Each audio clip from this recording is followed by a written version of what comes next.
Hello again, once more. Welcome back to the cellar. Welcome to Leopard Street. Things slowly progressing as we have in recent videos. Tonight, it is not an electronics video. I'm having a little bit of think about that due to some feedback I've had. So what we're doing today, I'm looking at a new locomotive from Oxford Rail, which is this little beauty here. This is the J26. So, end of the box. J26 DCC sound fitted. I've not opened it yet. Quite excited about this. This arrived Tuesday from the model centre, so go over to the desk, let's have a little look. Okay, here we are at the desk. So, the box is a box. There's no real information on this about anything. This is the new release. This arrived Tuesday, which I'm quite pleased with. I saw this on the site for the model centre at a reasonably nice price, and I thought, I'll have one of those in a few days. And then when it really came out, it was on a slight discount, so I thought I'm definitely having one of them. So what do we got? We have a locomotive. We have a little manual. So a little bit nice, little bit of information about it. 1901, fact finding, yeah. Built between 1904 and 1905, 30 J26s were constructed at Darlington and another 20 at Gateshead. Basically, these are little freight locos. So we've got fitting brake rods and couplings. Couplings seem to be already fitted. There are definitely some accessories in there. I shall have a look at that. Running in, lubrication. DCC socket in the tender. This, as I've said, is a DCC sound fitted, and you can adjust the drawbar, and that's that. Now the model centre did include in the packaging, if I can just pick it up without dropping boxes everywhere, the second manual, which isn't in the box, which gives you the sound instructions and various other bits about the decoder. That's far too small to read. I went on the Oxford Rail website, I found a website with it, with that documentation and this on that, so I'll try and find that and provide a link, because that's a lot more readable. So, locomotive herself, what have we got? If I can get into the box. Excited. Extra bits. We have, by the look of it, some fireman's tools. Some chain for 3-link couplings, which is nice, and a spare drawbar, which I'm going to guess is for running them a bit closer. Weight feels alright. I'll weigh her in a minute. Ooh. If you can see that finish, that I like that satin finish. If I can get the poor thing out of its box. Let's just see if I can get this out of here. Out we come. Come on, little friend, out we come. Put the packaging off to one side, out the way. If I can work it out. I will not be defeated by a box, except when I'm defeated by a box. Yes, the finish on this is beautiful. If you can see, that's a lovely satin on the black. It's a fairly simple livery, unlined black. But the smoke box is nicely matte. A little look underneath. Looks like pickups on all wheels, which is nice. The obligatory test, sprung buffers, nice coupling hooks. Nice, yeah, so. Cab detail as well. Initial thoughts, very nice. Let's get her onto the track and we'll have a little look a bit more closely and see what we can come up with. Yeah. So here we are up close, the Oxford Rail J26. Buffer beam detail, very, very nice. Let's just go for a bit of a... Get it the right way around, a bit of a zoom in. So yeah, Very crisp. Low running number, class, lovely bright red. Like I say, matte smoke box. We got nice handrails. Go back to the normal zoom on this, which, yeah, they're wire. That's good. Funnel seems to fit quite nicely. Dome fits. We've got a little bit of red on the safety valves. We've got representation of the inside cylinders. Very nice. Yeah, wheel centers are blacked out. The coupling rods aren't too shiny, which is nice to see. I'll swing around here a little bit. The tender railing, if you look at that, we've got individual rails that's not moulded, so they're on there. On the back, little lamp hooks. Yeah, let's say sprung buffers. Lovely, lovely detailed cab. This one doesn't have a firebox flicker, but yeah, whatever. Looks really nice inside though. Very good. Rear buffer detail again in red, although not listed up. Nice hook, so if you want to put 3 links on this. I'm probably going to fit the 3 link on the front. At some point I'm probably going to take the front coupling off this. So yeah, lovely little freight loco. Lots of detail, very, very crisp printing. And obviously, yeah, it's an unlined black livery for a freight loco, so fairly straightforward. Seriously, seriously nice. Plenty of detail in the tender as well, actually. There's space in there for the fireman's tools to go in. Water filler at the back. Coal, not a massive coal load, but looks alright. I'm guessing the tender had a lot of water in it. And then, yeah, the other side is the same. And we've got, by the look of that, turned camera to focus. Looks like turned metal whistles on the top. Running board feels like plastic. Bodywork feels like plastic. I'll weigh her in a few minutes because I need to go and get the scales for that. First thing I'm going to do, however, is program her with a number, which will be obviously 1057. I love about LNER is I can do that. So I'm going to get her programmed, and then we're going to see how well she runs, and then she needs a bit of running in. So I shall be back in a moment. Okay, here she is on the programming track, set up for running. She's been weighed 229 grams. So yeah, cost. So that's an important concern on this. Recommended retail for the analog version is $129.95 and $229.95 for DCC sound fitted. I picked this one up from the Model Centre, who got them as $110.44 and $195.44. So yeah, look at that. I've just done a read of all the CV values, which took forever, not too fine a point on it. So before I change any of them, what I'm going to do is find a way of getting a throttle open on here somewhere.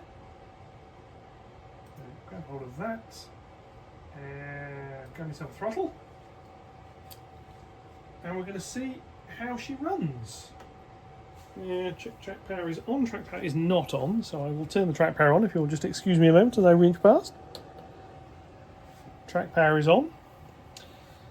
So, now I've seen the speed profile curve of this, so she's quite slow, so I'm just going to see how slow she can do as a crawl. I'd say that's pretty good, to be honest with you, and that's not even as slow as she can go. Yeah. There we are, that's speed step 1. I'd say that's plenty good enough. So, and then a little bit backwards just to get her back in the middle. So she's not been running yet, so that's that one. And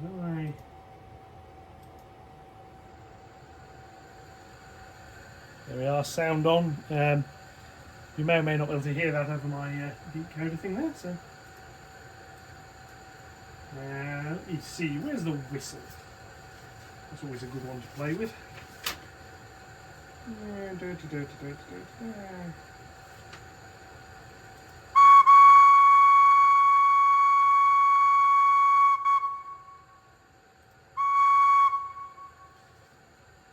Okay, I like that. So, the next thing I need to do is run her in a little bit. I mean, she's go past here.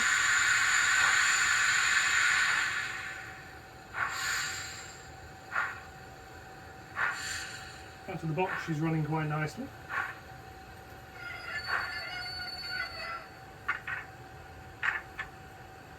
Oh, that's nice. The list didn't note a.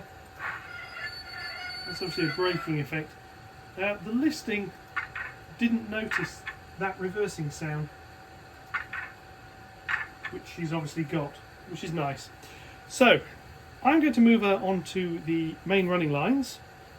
I'm going to set her off for running in. We'll have a little look at that, and then we shall be back after to test out other bits. Here we go, the first tests.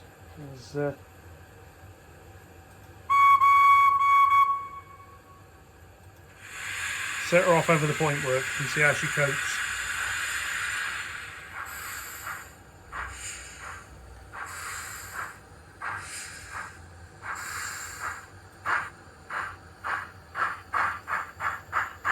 This is set now to run at half speed.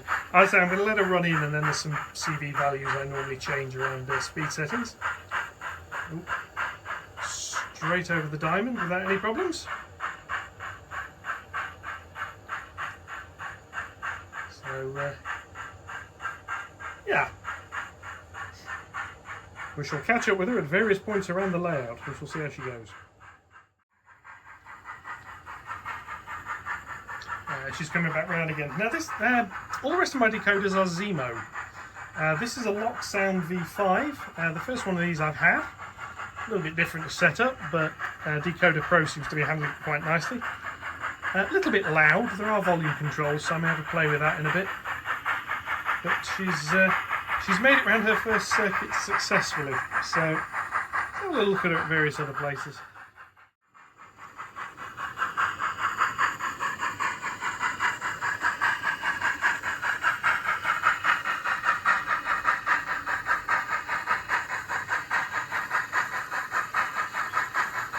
Actually running very well, coping nicely with the track. This is, according to JMRI, this is about 3/4 full speed, so she's not geared quickly, but then again she's a freight loco, so I think that works out quite nicely. Sort of rumbling past what passes for the scenic section here on Leopard Street. She's handling the 18-inch curves quite nicely, she's handling the inclines quite nicely, which I think is good. So I think I'm going to leave her to finish running in, and we'll be back, I say, in a few minutes. Well, a little bit less than that for yourselves, and the best part of an hour for me as she rumbles around. So I'll catch you in a minute, and we'll have a look and see what else you can do. Okay, back. Running in complete. She's been pootling around making little noises for the whole time of it. So we're going to have a look at the couplings in a sec. First one we're going to do is check out the various sounds. Firstly, the decoder.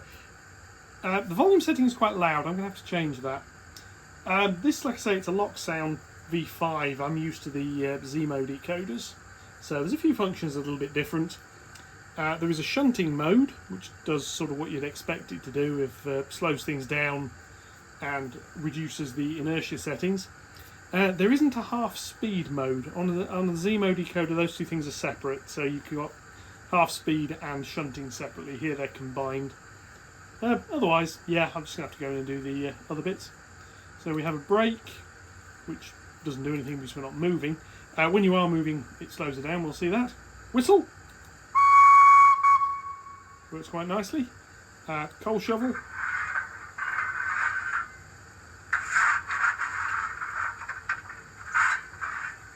Which is pretty good. Again, the Zemo decoders seem to have these sounds set up so they will run randomly as you're going around, which this one doesn't.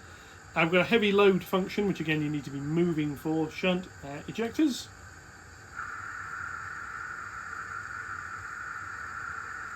Quiet, but they're there.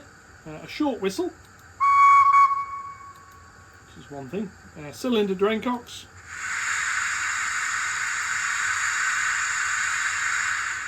There's a guard's whistle,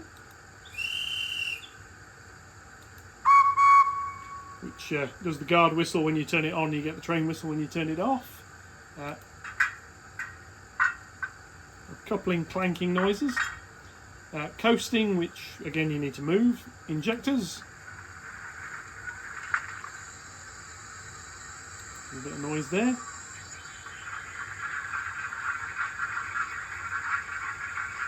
Runs on for a little while. Safety valves. And I must say I do love how they're painted on the loco in the middle. Flange squeal, there's a sound fade option which is quite useful. Blower. And a water refill. It's quite nice. And while we're stationary, I'm going to try the handbrake.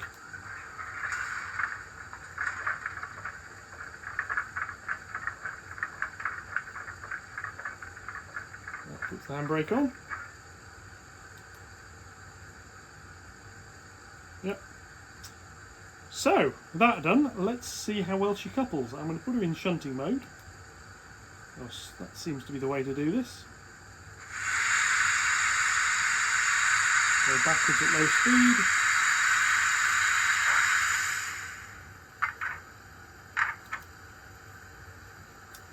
And that's that. Yeah, so that seems to have coupled up okay. The coupling hooks line up nicely.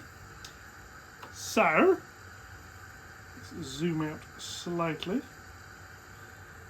And off we go for a little bit. Now the speed is quite interesting as well. So, we shall set off. And I'll put the brakes on. There's a brake squeal effect whenever she stops, which I think is lovely.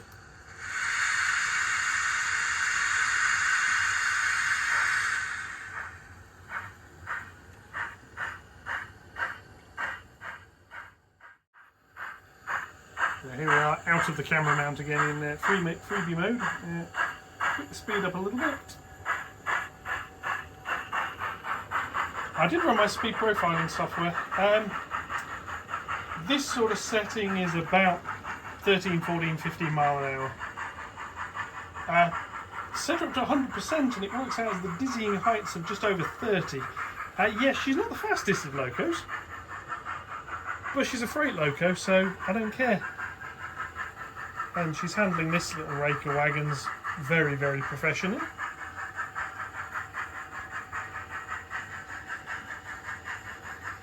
I think he's rather good, looks pretty good hauling them as well. So yeah, so listen to some of the other sound effects. So first off we have coasting because she's going down the hill.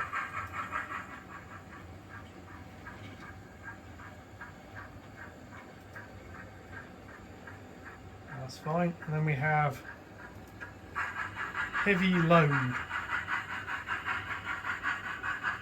which just changes the chuffing sound very slightly. It's not much, but there's a sort of noticeable difference. Sort of thing to put on as she's climbing a hill. I'll turn that one back off. Sound fade out is as follows. So it's like where I'm going off into the distance without the sudden turn off. And the beauty is when you switch that one back off, she fades back in again, which is quite nice. We have... She's not going to do it. She's going too fast to do it. We have a flange squeal effect. If I slow her down, maybe she'll do it. You going to play? You going to do your flange squeal? There we are.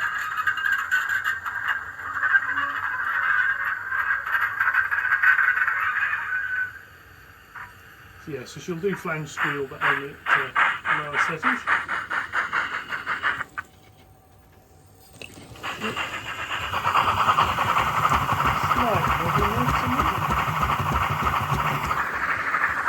Point set the wrong way. This is top speed.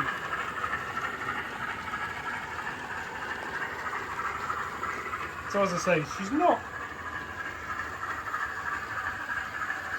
the fastest of locos, but I mean, if anything, for what I want, that's a bit too quick anyway. So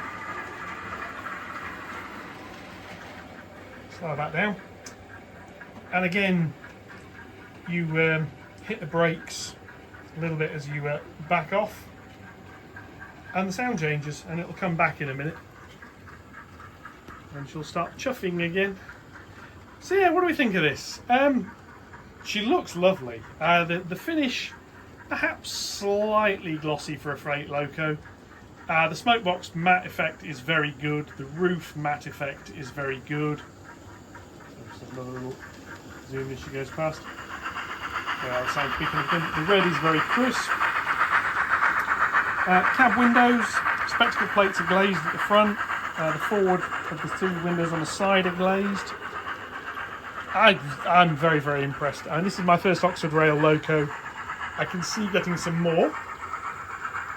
She's rather nice, so if they come out with something else in London North Eastern, I may well have a look. Yeah, I mean, overall ratings on this, she's remarkably good. Sound-wise, volume's a little bit loud. I'd say out of the box, you're going to need to do a little bit of tuning and fettling with this.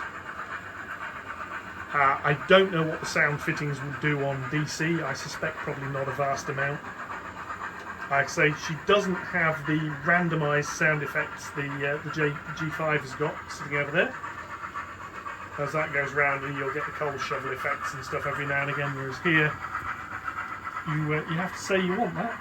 So if I turn that on as she comes round, and you get that. And it works, yeah.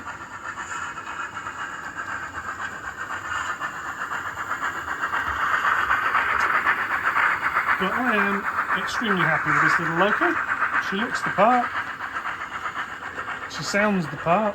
I mean, I don't know what a J26 actually sounds like, and there aren't any preserved, so... the beauty is, I don't think anybody else knows exactly what a J26 sounds like either, so we're probably not doing too badly. Haulage, she's handling this rake of vans without any problems whatsoever. She has actually got her own train. I didn't just order the locomotive, I ordered some wagons and a new brake van at the same time. Those will be in another episode, however. They're still in their boxes. But yeah, all things considered, very pleased. So this is, again, the Oxford Rail J26 locomotive. LNER Black, number 1057. DCC sound fitted with a 21-pin Loksound V5 decoder fitted. The price, yeah, 200 quid for a loco. I mean, these days it is what it is. But 200 quid for fully sound fitted. Yeah, there are lots of non-sound fitted locos about that sort of price. And the DC analog sort of price, just over 100 quid. Yeah, I think we're into a winner here. Oh yeah, nice little fork plate as well. Sure, it rides around nicely. Plenty of cab detail. I'll have to get some crew figures from somewhere. All in, very happy. Anybody else got one of these things? What do you think of it? They're available in various liveries. Did you go for the analog? Did you go for the sound fitted? What do you think? I'm quite impressed, I like that. All-wheel pickup. She's run round when I was running in with my slightly dodgy track work, as you may have heard me comment a couple of times. No problems at all. No hesitations, no stuttering, didn't derail. Yeah, very happy. Goes over the diamonds perfectly. Not even a judder. So, all things concerned, there you have it. The Oxford Rail J26. Lovely little engine. Yeah, happy with that. So that's it for this video. We'll be back in the next one with more something or other. As usual, likes, comments, shares, subscriptions, more than welcome. So if anybody's got one of these, if anybody actually remembers them, I think they left service in the 60s. So if anybody actually remembers seeing these things rumbling around, what do you think? Look about right to you? Yeah. Anyway, I'll leave her rumbling around. Until next time, thank you very much, and goodbye.